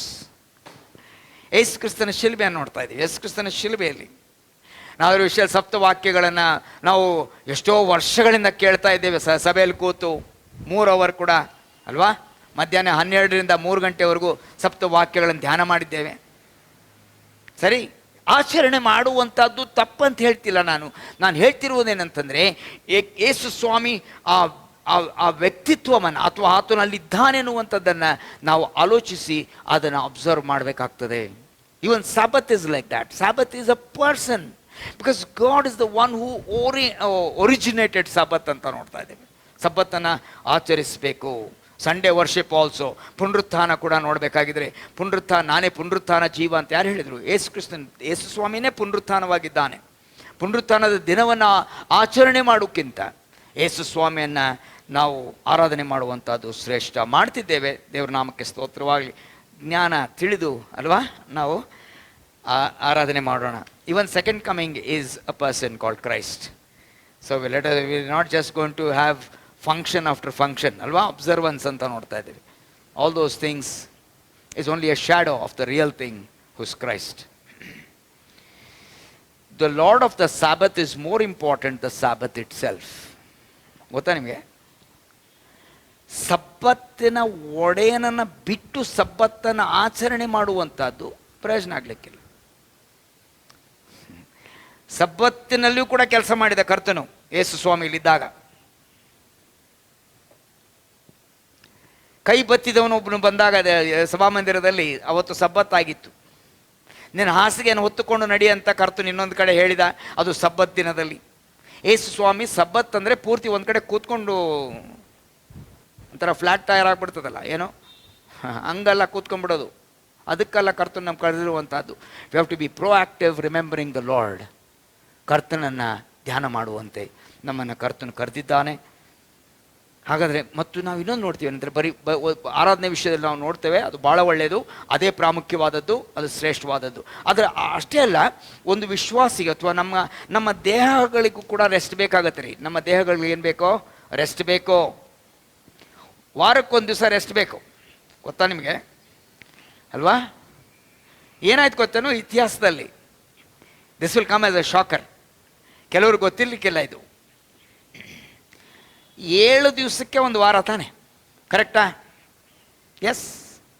ಆದರೆ French revolution ಆದಾಗ, ಫ್ರಾನ್ಸ್ ದೇಶದಲ್ಲಿ ಫ್ರೆಂಚ್ ರೆವಲ್ಯೂಷನ್ ಆದಾಗ, ಆ ಭಾಗದಲ್ಲಿ ಆ ಕ್ರಾಂತಿ ಆದಾಗ, ಫ್ರೆಂಚ್ ಕ್ರಾಂತಿ ಆದಾಗ ಏನಾಯಿತು ಅಂದರೆ 1793ರಿಂದ 1805ರವರೆಗೆ 12 ವರ್ಷ ಅವರೊಂದು ಅವರೊಂದು ಹೊಸ ರೂಲ್ ಮಾಡಿದ್ರಂತೆ. ಆ ಹೊಸ ರೂಲ್ ಏನು ಮಾಡಿದ್ರು ಗೊತ್ತೇನು? 10 ದಿವ್ಸಕ್ಕೆ ಒಂದು ವಾರ ಅಂತೆ. 7 ದಿವ್ಸಕ್ಕಲ್ಲ ಒಂದು ವಾರ, 10 ದಿವ್ಸಕ್ಕೆ ಒಂದು ವಾರ ಅಂತೆ. ಆದರೆ ದೇವ್ರ ನಾಮಕ್ಕೆ ಸ್ತೋತ್ರವಾಗಲಿ, 12 ದಿವ್ಸಕ್ಕೆ ಮಾತ್ರ ಅದು, 12 ವರ್ಷಕ್ಕೆ ಮಾತ್ರ ಅದು ಇತ್ತು. ಆಮೇಲೆ ನೆಪೋಲಿಯನ್ ಬಂದಾಗ ಅದನ್ನು ಚೇಂಜ್ ಮಾಡಿ ವಾಪಸ್ ಮತ್ತೆ ಅದನ್ನು 7 ದಿನದ ವಾರಕ್ಕೆ ಅದನ್ನು ವಾಪಸ್ ತೊಗೊಂಡು ಬಂದರು. ಯಾಕಂದರೆ ಇನ್ನೊಂದು ಏನು ಮಾಡಿದ್ರು ಅಂತಂದರೆ, ಅವರು 10 ದಿವಸಕ್ಕೆ ಒಂದು ರಜವನ್ನು ಮಾಡಿದ್ರು. ಮತ್ತು ಅದರಲ್ಲಿರುವಂಥ ಇನ್ನೊಂದು ಕೆಟ್ಟ ಸಂಗತಿ ಏನಂತಂದರೆ, ಉದ್ದೇಶ ಏನಂತಂದರೆ, ಭಾನುವಾರ ಇವರಿಗೆ ಸಿಗಬಾರ್ದು, ಆರಾಧನೆ ಮಾಡೋದಕ್ಕೆ ಇವ್ರು ಹೋಗಬಾರ್ದು ಅಂದ್ಬಿಟ್ಟು ಅದನ್ನು ಆಕ್ಯುಪೈ ಮಾಡೋದಕ್ಕೆ ಹೀಗೆ ಮಾಡಿದ್ರು. ಆದರೆ ದೇವ್ರ ನಾಮಕ್ಕೆ ಸ್ತೋತ್ರವಾಗಲಿ, ಕರ್ತನು ಮಾಡಿದ್ದನ್ನು ಮನುಷ್ಯನು ರದ್ದು ಮಾಡೋದಕ್ಕೆ ಆಗೋದಿಲ್ಲ. ಕರ್ತನಿಗೆ ಸ್ತೋತ್ರವಾಗಲಿ. ಆದರೆ ಇವತ್ತು ನಾವು ನಮ್ಮ ಮನಸ್ಸಿಗೆ ಬಂದಂತೆ ನಾವು ಕೆಲಸ ಮಾಡ್ತೇವಲ್ವಾ? ಹಗಲು ರಾತ್ರಿ ಈ ರೀತಿಯ ಕೆಲಸಗಳು ನಡೀತದೆ. ನಾನು ಏನು ಹೇಳ್ತಿದ್ದೇನೆ ಅಂದರೆ, ಕೆಲಸ ಮಾಡಬಾರ್ದು ಅಂತ ಹೇಳ್ತಿಲ್ಲ ನಾನು. ವರ್ಕೋಹಾಲಿಕ್ಸ್ ಥರ ಕೆಲಸ, ಬಿಸ್ನೆಸ್, ದುಡ್ಡು, ಇದ್ರ ವಿಷಯದಲ್ಲಿ ಆಲೋಚನೆ ಮಾಡಬೇಡಿ. ನಿಮ್ಮ ದೇಹಕ್ಕೆ ಸಬ್ಬತ್ತು ಬೇಕು. ನೀವು ಅಂದರೆ ಯವನ ಪ್ರಾಯದಲ್ಲಿರಲಿ, ಪ್ರಾಯ ಹೋದವರಿರಲಿ, ಯಾರೇ ಇರಲಿ, ಸ್ವಲ್ಪ ವಯಸ್ಸಾದವ್ರು ಇರಲಿ, ಯಾರೇ ಇದ್ದರೂ ಕೂಡ, ಮಕ್ಕಳು ಕೂಡ ಮಲಗಿಸ್ತೇವೆ ನಾವು. ಯಾವಾಗ ಮಧ್ಯಾಹ್ನ ಒಂದು ಸಣ್ಣದೊಂದು ನ್ಯಾಪ್ ಆಗಬೇಕು ಅವಕ್ಕೆ. ಇಲ್ಲವರು ಸಾಯಂಕಾಲ ಒಳಗೆ ಕಿರಿಕಿರಿ ಸ್ಟಾರ್ಟ್ ಮಾಡ್ತಾರೆ. They need rest. The body cries out for rest. ದೇಹ ಕೂಗ್ತದೆ ಅದು ಒಂದೊಂದು ಸಾರಿ. ಕೆಲವರಿಗೆ ಯಾವುದೇ ಕೆಲಸ ಹೇಳಿದ್ರು ಕೂಡ ಇಲ್ಲ ಅನ್ನೋದಕ್ಕೆ ಆಗೋದೇ ಇಲ್ಲ ಅವ್ರಿಗೆ. ಎಲ್ಲವನ್ನ ಹ್ಞೂ ಅಂತ ಒಪ್ಕೊಂಡ್ಬಿಟ್ಟು ಆಮೇಲೆ ಕೊನೆಗೆ ತುಂಬ ಸುಸ್ತಾಗ್ಬಿಡ್ತಾರೆ. They cannot perform well the next week. ಹೀಗೆ ನಾವು ನೋಡ್ತಾ ಇದ್ದೇವೆ. ಎಲ್ಲಿವರೆಗೂ ಇರ್ತದೆ ನಾವು ಅಲ್ವಾ? ಎಲ್ಲಿವರೆಗೂ ಒಂದು ನಿಮಿಷ ಫೋನ್ ಬರ್ತಾ ಇದೆ, ಒಂದು ನಿಮಿಷ ತಡಿ. ಹಾಂ, ಹಲೋ, ಹೇಳಿ. ಹಲೋ, ಹಾಂ, ಹೌದಾ? ಓಕೆ, ಒಂದು ನಿಮಿಷ, ಪ್ಲೀಸ್ ಹೋಲ್ಡ್ ದ ಲೈನ್. ಇನ್ನೊಂದು ಫೋನಲ್ಲಿ ಬರ್ತಾ ಇದೆ, ಒಂದು ನಿಮಿಷ. ಹಾಂ, ಓ ಯಾವಾಗ ಬಂದ್ರಿ? ಓಕೆ, ಇಲ್ಲಿ ಒಂದೇ ನಿಮಿಷ. ಓಕೆ, ಅಲ್ಲ, 2 ಫೋನು, ಜೋಬಲ್ಲಿ ಇನ್ನೊಂದು. ಹಾಂ, ಅದು ಒಂದು ಟಿಶ್ಯೂ ಪೇಪರಲ್ಲಿ ಒಂದು ಬರ್ಗರ್, ಅದೇನೋ ಒಂದು ಬನ್ನು ಏನೋ ಇರುತ್ತೆ, ಅದು ಒಂದು ತಿನ್ಕೊಂಡು ಪಕ್ಕದಲ್ಲಿ ಹಿಂಗೆ ಅಲ್ಲ, ರಿಲ್ಯಾಕ್ಸ್. ಇದನ್ನು ಪಕ್ಕಕ್ಕಿಟ್ರು ಊಟ ಮಾಡೋವಾಗ. ಯಾಕಂತ ಹೇಳ್ತಿದ್ದೀನಿ ಅಂದರೆ, ದೇಹಕ್ಕೆ ಮಾತ್ರ ಅಲ್ಲ, ಈ ಮೈಂಡ್ ಓಡ್ತಾನೆ ಇರ್ತದೆ ರೀ, ಕಂಟಿನ್ಯೂಸ್ ಓಡ್ತಾ ಇದ್ರೆ. ಅದಕ್ಕೆ ಇವತ್ತು ಕೀಳರಿಮೆ ಅಥವಾ ಕುಗ್ಗುವಿಕೆ, ಡಿಪ್ರೆಷನ್, ಆಂಗ್ಸೈಟಿ ಎಲ್ಲ ಪ್ರಾಬ್ಲಮ್ಸ್ ಬರ್ತಾ ಇರುವಂಥದ್ದೇ. ದೇವರು ಕೊಟ್ಟಂಥ ಆ ಒಂದು 8 ಅವರ್ಸ್ ಸಮಯ ಮಲಗಬೇಕೆನ್ನುವಂಥ ರಾತ್ರಿಯಲ್ಲಿ ಯಾವಾಗಲೂ ಕೆಲಸ ಮಾಡ್ತಾ ಇದ್ದು, ಓವರ್ ಟೈಮ್ ಮಾಡ್ತಾ ಇದ್ದು, ಇಲ್ಲಿ ಜೇಬ್ನಲ್ಲೆಲ್ಲ ಸ್ವಲ್ಪ ದುಡ್ಡು ತುಂಬ್ಕೊಳಕ್ಕೆ. Hello, you have to spend it on medical expenses one day. ಅದಕ್ಕೆ ನಿಮ್ಗೆ ವಿಶ್ರಾಮ ಬೇಕು ಅಂತ, ನಮಗೆ ವಿಶ್ರಾಂತಿ ಬೇಕಿದೆ. ನಮಗೆ take some instruction from me today please. I beg you in the name of Christ. ಯೇಸು ಸ್ವಾಮಿ ಹೆಸರನ್ನು ನಿಮ್ಗೆ ಬೇಡಿಕೊಳ್ಳುವುದೇನಂತಂದರೆ, ನಮ್ಮ ದೇಹಗಳನ್ನು ಮುರಿದು ಹಾಕಬಾರ್ದು ಅಂತ ನಾವು ನೋಡಿದೆವು. ಅದನ್ನು ಒಪ್ಪಿಸಿಕೊಡ್ಬೇಕು. ಕರ್ತನಿಗೆ ಒಪ್ಪಿಸ್ರಿ ಅದನ್ನು ಅಲ್ವಾ? ಮೀಸಲಾಗಿ ಸಜೀವವಾಗಿರುವಂಥ ಯಜ್ಞವಾಗಿ ಅರ್ಪಿಸುವಾಗ ಇದು ನಮಗೆ ವಿವೇಕಪೂರ್ವಕವಾದ ಆರಾಧನೆ ಆಗ್ತದೆ. ಆ ದೇಹ ತಗೊಂಡು ನಾವು 24 ಗಂಟೆ 7 ದಿವಸನೂ ಪ್ರಪಂಚಕ್ಕೆ ಕೊಟ್ಟುಬಿಟ್ರೆ ಹೆಂಗೆ? It's not possible. In a short period of time we are trying to make big money, which is the danger. ಅಂದರೆ ಇಷ್ಟೇ ಸಮಯದಲ್ಲಿ, ಇಷ್ಟೇ ನಮಗೆ ವಿಂಡೋ ಸ್ಪೇಸ್ ಇರ್ತದಲ್ಲ, ಅಷ್ಟೇ ಎಷ್ಟಾಗುತ್ತೋ ಅಷ್ಟು ದುಡಿದು ತಲೆಯೆಲ್ಲ ಕೆಡಿಸ್ಕೊಂಡು ಈ ರೀತಿಯಾಗಿ ನಾನು ತೋರಿಸಿದ್ನಲ್ಲಿ 2 ಫೋನಲ್ಲಿ ಪ್ರಾಬ್ಲಮ್ಸ್ ಮಾಡಿಕೊಂಡು, ಅಪ್ಪ stop it, please stop it. Take time out. ಕುಟುಂಬದ ಜೊತೆಗೆ ಚೆನ್ನಾಗಿ ನಗಾಡ್ಕೊಂಡಿರ್ರಿ, ಸ್ವಲ್ಪ ಟೈಮ್ ಕಳೀರಿ ಕುಟುಂಬದ ಜೊತೆಗೆ. ಅದಕ್ಕೆ ಅನ್ಸುತ್ತೆ ಲಾಕ್ಡೌನ್ ಬಂದಮೇಲೆ ಎಲ್ಲರೂ ಕುಟುಂಬದಲ್ಲಿ ಇದ್ದಾರೆ ಇವತ್ತು. ಬೈ ಫೋರ್ಸ್ ಅಲ್ವಾ? ಹೊರಗೆ ಯಾರು ಇವ್ರು ಯಾರು ಗೊತ್ತೇ ಆಗಲ್ಲ ಸರ್ ನೀವು ಯಾರು ಅಂತ, ಯಾಕಂದ್ರೆ ಎಲ್ಲರೂ ಮಾಸ್ಕ್ ಹಾಕೊಂಡ್ಬಿಟ್ಟಿದ್ದೀವಿ, ಯಾರು ಗೊತ್ತಾಗಲ್ಲ ಈಗ. ನಮ್ಮ ಫ್ರೆಂಡ್ಸೇ ಇಲ್ದಂಗೆ ಆಗ್ಬಿಟ್ಟಿದ್ದಾರೆ ಈಗ, ಮನೇಲಿ ಬಂದು ಸೇರ್ಕೊಂಡ್ಬಿಡ್ಬೇಕು ಅಷ್ಟೇ. ಆದರೆ ಆ ರೀತಿಯಾಗಿ ಫೋರ್ಸ್ ಮಾಡುವಂಥದ್ದಲ್ಲ. ಆದರೆ ಆ ಸಬ್ಬತ್ತನ್ನು ಒಂದು ರೀತಿಯಲ್ಲಿ ಯೆಹೋವನನ್ನು ಆರಾಧಿಸಿ ನಮ್ಮ ಮನೆಗಳಲ್ಲಿ ಕೂಡ ಆರಾಧನೆಯನ್ನು ಪ್ರಾರಂಭ ಮಾಡಿ ನಾವು ನಿಜವಾಗ್ಲೂ ನಾವು ಆ ಸಬ್ಬತ್ತನ್ನು ಕೈಕೊಳ್ಳುವಂಥವ್ರಾಗಿರಬೇಕು. ಅರ್ಥ ಆಯ್ತಾ? ಮುಗಿಸ್ತೇನೆ ನಾನೀಗ. ಮಾರ್ಕನ್ ಬರೆದ ಸುವಾರ್ತೆಯಲ್ಲಿ 6ನೇ ಅಧ್ಯಾಯದಲ್ಲಿ 31ನೇ ವಚನದಲ್ಲಿ ಒಂದು ಘಟನೆ ಆಯಿತು. ಆಗ ಕರ್ತನು, ಇಂಥ ಬ್ಯುಸಿಯಾಗಿರುವಂಥ ಕರ್ತನು ತನ್ನ ಶಿಷ್ಯರಿಗೆ ಆತನು ಹೇಳುವಂಥ ಮಾತೇನೆಂದರೆ, ಶಿಷ್ಯರು ಇಷ್ಟು ಬ್ಯುಸಿ ಆಗಿಬಿಟ್ರು ಅಂತಂದರೆ ಒಂದು ಬಿಸ್ಕಿಟ್ ತಿನ್ನೋ ಕೂಡ ಒಂದು ಟೈಮ್ ಇರಲಿಲ್ಲ ಅಂತ ನಾವು ನೋಡ್ತೇವೆ. 31ನೇ ವಚನ ಓದಿಕೊಳ್ಳೋಣ. 6:31, ಮಾರ್ಕ 6:31. ಆತನು ಅವರಿಗೆ ಅಂದರೆ ಶಿಷ್ಯರಿಗೆ, ನೀವು ಮಾತ್ರ ವಿಂಗಡವಾಗಿ ಅಡವಿಗೆ ಬಂದು ಸ್ವಲ್ಪ ದಣುವಾರಿಸಿಕೊಳ್ಳಿರಿ ಎಂದು ಹೇಳಿದನು. ಯಾರು ಹೇಳಿದ್ರಿ ಇದನ್ನ? ಸೃಷ್ಟಿಕರ್ತನು. ಯಾವ ಸೃಷ್ಟಿಕರ್ತನು? ಆದಾಮನಿಗೆ ಸಬ್ಬತ್ತನ್ನ ತೋರಿಸಿರುವಂಥ ಕರ್ತನು ಈಗ ಶಿಷ್ಯರಿಗೆ ಹೇಳ್ತಿದ್ದಾನೆ, ನೀವೇನ್ ಮಾಡ್ರಿ, ಸ್ವಲ್ಪ ಏನ್ ಮಾಡ್ರಿ, ನೀವು ಅಡವಿಗೆ ಬಂದು ಏನ್ ಮಾಡ್ಕೊಳ್ಬೇಕು? ನೀವು ಮಾತ್ರ ವಿಂಗಡವಾಗಿ ಅಡವಿಗೆ ಬಂದು ಸ್ವಲ್ಪ ದಣುವಾರಿಸಿಕೊಳ್ಳಿರಿ ಎಂದು ಹೇಳಿದನು.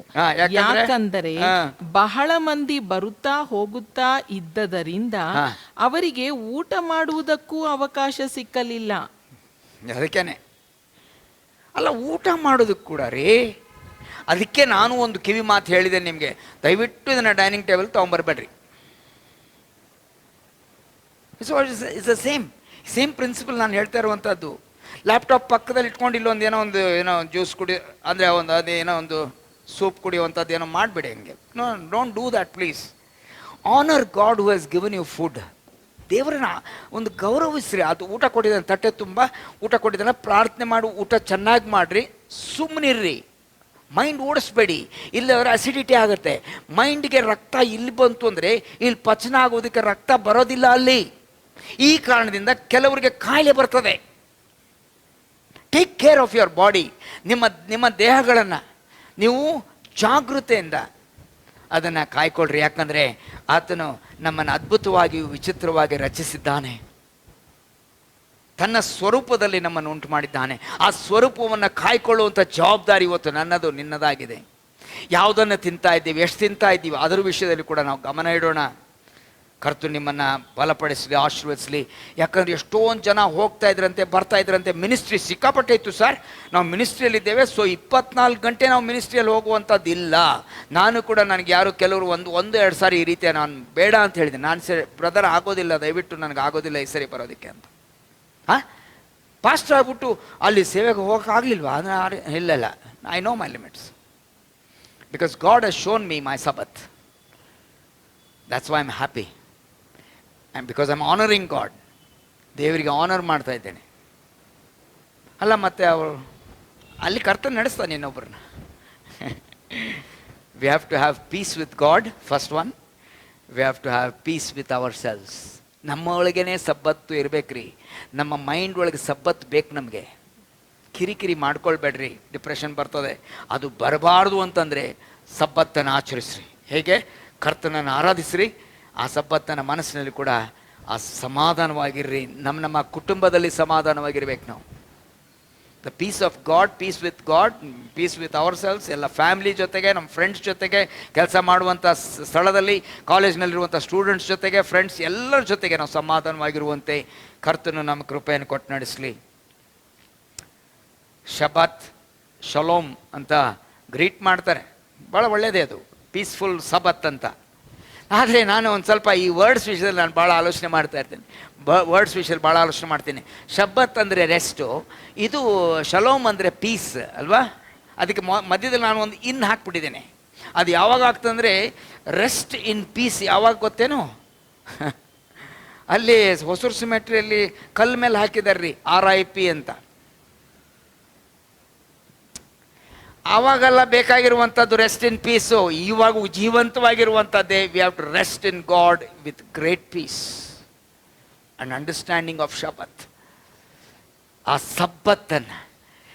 ಸಬ್ಬತ್ತಿಗೆ ಒಡೆಯನಾಗಿರುವಂಥ ಯೇಸು ಸ್ವಾಮಿಯ ಪಾದಗಳನ್ನು ಹಿಡ್ಕೊಂಡು ಆರಾಧನೆ ಮಾಡಿ ಸಮಾಧಾನವಾಗಿ ನಮ್ಮ ಕಾಲಗಳನ್ನು ಕಳೆಯೋಣ. ನೀನು ಯೇಸು ಸ್ವಾಮಿಗೆ ಅಮೂಲ್ಯಳಾಗಿದ್ದಿ. ಇಷ್ಟು ಬೇಗ ನೀನು ಮೈಯನ್ನು ಜಜ್ಜಿಕೊಂಡು ಸರಿಯಾದ ಟೈಮ್ಗೆ ಊಟ ಮಾಡದೆ ದೇವರು ಕೊಟ್ಟಿರುವಂಥ ವಿಶೇಷವಾದ ಪರಿಶುದ್ಧವಾದ ದೇಹವನ್ನು ಹಾಳು ಮಾಡಿಕೊಳ್ಳಬೇಡ. ಯಾಕಂದರೆ ಪರಿಶುದ್ಧಾತ್ಮನಿಗೆ ಗರ್ಭಗುಡಿಯಾಗಿದೆ ರೀ ದೇಹ. ಹಾಳು ಮಾಡಿಕೊಳ್ಳಬೇಡಿರಿ. ಅಥವಾ ದುರಭ್ಯಾಸಗಳಿಂದ, ಕೆಟ್ಟ ಅಭ್ಯಾಸಗಳಿಂದ ಈ ದೇಹವನ್ನು ಪ್ರಪಂಚಕ್ಕೆ, ಸೈತಾನನಿಗೆ ಒಪ್ಪಿಸಬೇಡ್ರಿ. ಇದು ಸಬ್ಬತ್ತನ್ನು ಆಚರಿಸಬೇಕು. ಸಬ್ಬತ್ತನ್ನು ಆಚರಿಸ್ರಿ. ಸಬ್ಬತ್ತು ನಿಮ್ಮ ಪಾಲಾಗಲಿ. ಆದಾಮನಿಗೆ ಅವತ್ತು ಸಬ್ಬತ್ತಿನ ದಿನದಿಂದಲೇ ಅವನ ಜೀವನ ಪ್ರಾರಂಭ ಆಯಿತು. ಹೌದು, ಸಬ್ಬತ್ತಿಂದ ಸಬ್ಬತ್ತುವರೆಗೂ ನಾವು ಜೀವಿಸೋಣ. ವಾರದ ಮೊದಲನೇ ದಿವಸದಲ್ಲಿ ನಮಗೆ ವಿಶ್ವಾಸಿಗಳಿಗೆ, ಇವತ್ತು ಹೊಸ ಒಡಂಬಡಿಕೆಯ ಭಕ್ತರಿಗೆ, ನಾವು ಆರಾಧನೆ ದಿವಸದಿಂದ ಇನ್ನೊಂದು ಆರಾಧನೆ ದಿವಸದವರೆಗೆ ನಾವು ಆ ಸಬ್ಬತ್ತಿನಲ್ಲಿ ನಾವು ಇರೋಣ, ಆಚರಿಸೋಣ, ಆರಾಧಿಸೋಣ. ನಾವು ವಿಶ್ರಾಂತಿಯಿಂದ ನಮ್ಮ ಜೀವಮಾನವೆಲ್ಲ ಹಾಗೆ ಜೀವಿಸುವಂತೆ ದೇವರು ನಮಗೆ ಕೃಪೆಯನ್ನು ಕೊಟ್ಟು ನಡೆಸಲಿ. ನಿಮ್ಮ ಮನೆಯಲ್ಲಿ ಇವತ್ತು ಶಾಲೋಮ್ ಆಗಲಿ. ನಿಮ್ಮ ಮನೆಗಳಲ್ಲಿ ಆ ದೇವರ ಶಾಂತಿ, ಸಮಾಧಾನ ಅದು ನೆಲೆಗೊಳ್ಳಿ ಅಂತ ನನ್ನ ಪ್ರಾರ್ಥನೆ ಆಗಿದೆ. ಪ್ರಿಯ ಸಹೋದರ ಸಹೋದರಿ, ದೇವರು ಈ ವಾಕ್ಯಗಳನ್ನು ಆಶೀರ್ವದಿಸಿಕೊಡ್ಲಿ. ಯಾಕಂದರೆ 7ನೇ ದಿವಸ ದೇವರು ವಿಶ್ರಮಿಸಿಕೊಂಡು ನಮಗೆ ಒಂದು ಮಾದರಿಯನ್ನು ಇಟ್ಟು ಹೋಗಿದ್ದಾನೆ. ಕರ್ತನಿ ವಾಕ್ಯಗಳನ್ನು ಆಶೀರ್ವದಿಸಲಿ. ಆಮೇನ್. ಪ್ರಾರ್ಥನೆ ಮಾಡೋಣ. ಜೀವ ಸ್ವರೂಪನಾಗಿರುವ ನಮ್ಮ ತಂದೆಯಾದ ದೇವರೇ, ಸಬ್ಬತ್ತಿನ ಸತ್ಯವನ್ನು ಇವತ್ತು ನಮಗೆ ಹೊರಪಡಿಸಿದ್ದಿ. ನಿನ್ನ ನಾಮಕ್ಕೆ ಸ್ತೋತ್ರ. ಕರ್ತನೆ, ನಾವು ಒಬ್ಬೊಬ್ಬರು ಕೂಡ ಈ ಸಬ್ಬತ್ತಿನ ಒಡೆಯನಾಗಿರುವಂಥ ಯೇಸುವೆ, ನಿನ್ನನ್ನು ಆರಾಧಿಸುವಂತೆ, ತಂದೆ ಮಗ ಪರಿಶುದ್ಧ ಆತ್ಮನನ್ನು ಆರಾಧಿಸುವಂತೆ ನಮಗೆ ಇವತ್ತು ಕೃಪೆ ಕೊಟ್ಟಿದ್ದಕ್ಕಾಗಿ ಸ್ತೋತ್ರ. ಇವತ್ತು ಬರೀ ಭಾನುವಾರ ಮಾತ್ರ ಅಲ್ಲ ಕರ್ತನೆ, ನಮ್ಮ ಆರಾಧನೆ ಪ್ರತಿ ದಿವಸ ಇರಬೇಕು. ಕೃಪೆ ಕೊಟ್ಟು ನಡೆಸು. ಪ್ರತಿ ದಿವಸ ನಮಗೆ ಸಬ್ಬತ್ತು ಇರಬೇಕು, ಆಚರಣೆ ಮಾಡುವಂತೆ. ನಮ್ಮ ಜೀವಿತದಲ್ಲಿ ದೇಹಕ್ಕೆ ಬೇಕು ಸಬ್ಬತ್ತು, ಆತ್ಮಕ್ಕೆ ಮನಸ್ಸಿಗೆ ಬೇಕು ಸಬ್ಬತ್ತು. ಕೃಪೆ ಕೊಟ್ಟು ನಡೆಸು. ನಮ್ಮ ಟೆಲಿಫೋನ್ಸನ್ನು, ಗ್ಯಾಜೆಟ್ಸನ್ನು ಕೇರ್ಫುಲ್ಲಾಗಿ ಯೂಸ್ ಮಾಡುವಂತೆ ಸಹಾಯ ಮಾಡು. ಭಾಳ ಒಂದು ಕರ್ತನೆ, ಒಂದು ಶಿಸ್ತಿನಿಂದ ಅದನ್ನು ಉಪಯೋಗಿಸುವಂತೆ, ಬಳಸುವಂತೆ ಕೃಪೆ ಕೊಟ್ಟು ನಡೆಸು. ಅದು ಒಳ್ಳೆಯದಪ್ಪ, ಉಪಯುಕ್ತವಾದದ್ದು. ಇವಾಗ ತಾನೇ ಕೂಡ ಕರ್ತನೆ, ಇವತ್ತು ಈ ಮಾಧ್ಯಮದ ಮುಖಾಂತರನೇ ನಾವು ನಮ್ಮ ಮನೆಗಳಲ್ಲಿ ವಾಕ್ಯವನ್ನು ಕೇಳಿಸ್ಕೊಳ್ತಾ ಇದ್ದೀವಿ, ಒಳ್ಳೆಯದು. ಆದರೆ ಕರ್ತನೆ, ನಮ್ಮೊಬ್ಬೊಬ್ಬರ ಜೀವಿತವನ್ನು ಈ ಗ್ಯಾಜೆಟ್ಸ್ ಆಳದಂತೆ ಕೃಪೆ ಕೊಟ್ಟು ನಡೆಸು, ಬಲಪಡಿಸು. ಮಹಿಮೆ ನಿನಗುಂಟಾಗಲಿ ದೇವ. ನಾವು ನಿನ್ನ ಶಾಂತಿ ಸಮಾಧಾನದಲ್ಲಿ ಸಬ್ಬತ್ತನ್ನು ಆಚರಿಸುವ ಕೃಪೆಗೆ ನಡೆಸು. ಮಹಿಮೆ ನಿನಗುಂಟಾಗಲಿ. ಯೇಸು ಕ್ರಿಸ್ತನ ಪರಿಶುದ್ಧ ನಾಮದಲ್ಲಿ ಬೇಡಿದೆ ನಮ್ಮ ತಂದೆ. ಆಮೇನ್.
ಪ್ರೀತಿಯ ಸಹೋದರ ಸಹೋದರಿ, ಈ ದಿನದ ಆರಾಧನೆಯು ನಿಮಗೆ ಆಶೀರ್ವಾದಕರವಾಗಿತ್ತೆಂದು ನಾವು ನಂಬುತ್ತೇವೆ. ಈ ದಿನ ನೀವು ಕೇಳಿದ ದೇವರ ವಾಕ್ಯವು ನಿಮ್ಮ ಪ್ರಶ್ನೆಗಳಿಗೆ ಉತ್ತರ ದೊರಕಿಸಿತೆಂದು ನಾವು ನಂಬುತ್ತೇವೆ. ದೇವರ ವಾಕ್ಯ ಹೇಳುತ್ತದೆ, ನಿನ್ನ ವಾಕ್ಯವು ನನ್ನ ಕಾಲಿಗೆ ದೀಪವು, ನನ್ನ ದಾರಿಗೆ ಬೆಳಕು ಆಗಿರಲಿ ಅಂತ. ನೀವು ಕೇಳಿದ ಈ ವಾಕ್ಯದ ದೆಸೆಯಿಂದ ನಿಮ್ಮ ಜೀವಮಾನವು ಪ್ರಕಾಶಗೊಳ್ಳಲಿ, ಕತ್ತಲಾದ ನಿಮ್ಮ ಬದುಕಿನಲ್ಲಿ ಬೆಳಕು ಮೂಡಲಿ, ನಿಮ್ಮ ಪ್ರಶ್ನೆಗಳಿಗೆ ಇನ್ನೂ ಹೆಚ್ಚೆಚ್ಚಾಗಿ ನೀವು ಉತ್ತರಗಳನ್ನು ಕಂಡುಕೊಳ್ಳುವಂತಾಗಲಿ ಎನ್ನುವುದು ನಮ್ಮ ಪ್ರಾರ್ಥನೆಯಾಗಿದೆ. ಈ ದಿನದ ಕಾರ್ಯಕ್ರಮದ ಅಂತ್ಯಕ್ಕೆ ಬಂದಿದ್ದೇವೆ. ಸಭಾ ಪಾಲಕರು ನಮ್ಮನ್ನು ಪ್ರಾರ್ಥನೆಯಲ್ಲಿ ನಡೆಸುವವರಾಗಿದ್ದಾರೆ ಮತ್ತು ಅಂತ್ಯದಲ್ಲಿ ಆಶೀರ್ವಾದ ವಚನವನ್ನು ಕೂಡ ಕೊಡುವವರಾಗಿದ್ದಾರೆ. Thank you.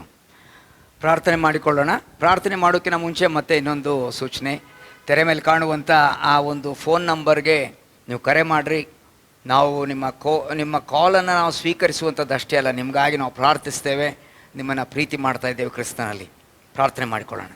ಪ್ರೀತಿ ಸ್ವರೂಪನಾಗಿರುವ ನಮ್ಮ ತಂದೆ ಆದ ದೇವರೇ, ಈ ಒಂದು ಆರಾಧನೆ ದಿನಕ್ಕಾಗಿ ನಿಮಗೆ ಸ್ತೋತ್ರ. ಪುನರುತ್ಥಾನವಾಗಿರುವಂಥ ದಿನದಲ್ಲಿ ನಿನ್ನನ್ನು ಆರಾಧಿಸುವಂತೆ, ಕೊಂಡಾಡುವಂತೆ, ಹಾಡುಗಳ ಮುಖಾಂತರ, ವಾಕ್ಯಗಳ ಮುಖಾಂತರ ಕರ್ತನೆ ನಾವು ಬೋಧಿತರಾಗುವ ಕೃಪೆಗೆ ನಡೆಸಿದ್ದೀನಿ. ನಾಮಕ್ಕೆ ಸ್ತೋತ್ರವಾಗಲಿ. ಇವತ್ತು ಕರ್ತನೆ, ಇಂಥ ಒಂದು ಲಾಕ್ಡೌನ್ ಸಮಯದಲ್ಲಿ ಕರ್ತನೆ, ಇಂಥ ಒಂದು ಪರಿಸ್ಥಿತಿಯ ಸಮಯದಲ್ಲಿ ಕರ್ತನೆ, ನೀನು ಆರಾಧನೆಯನ್ನು ನಮ್ಮ ಮನೆಗಳಲ್ಲಿ ಏರ್ಪಡಿಸಿಕೊಂಡಿದ್ದಕ್ಕಾಗಿ ನಿನಗೆ ಸ್ತೋತ್ರ. ಈ ಮಾಧ್ಯಮಕ್ಕಾಗಿ ನೊಂದಾವರ್ತಿ ಸ್ತೋತ್ರ ಸಲ್ಲಿಸ್ತೇವೆ. ನಮ್ಮ ಟೆಕ್ನಿಕಲ್ ಟೀಮ್ಗಾಗಿ ನಿನಗೆ ಸ್ತೋತ್ರ ಸಲ್ಲಿಸ್ತೇವೆ ಕರ್ತನೆ. ದೇವ, ಇವತ್ತು ವಾಕ್ಯವನ್ನು ಕೇಳಿರುವಂಥ ನಾವೆಲ್ಲರೂ ನಿನ್ನಲ್ಲಿ ಸಂತೋಷಿಸುವಂತೆ ಕರ್ತನೆ, ನಮ್ಮ ಜೀವಿತದ ಒಂದೊಂದು ಕ್ಷಣವೂ ನಿನ್ನಿಂದಲೇ ಅದು ನಿರ್ಮಿಸಲ್ಪಟ್ಟಿದ್ದೆಂದು ನಂಬಿ ನಿನ್ನನ್ನು ಕೊಂಡಾಡುತ್ತೇವೆ ಕರ್ತನೆ.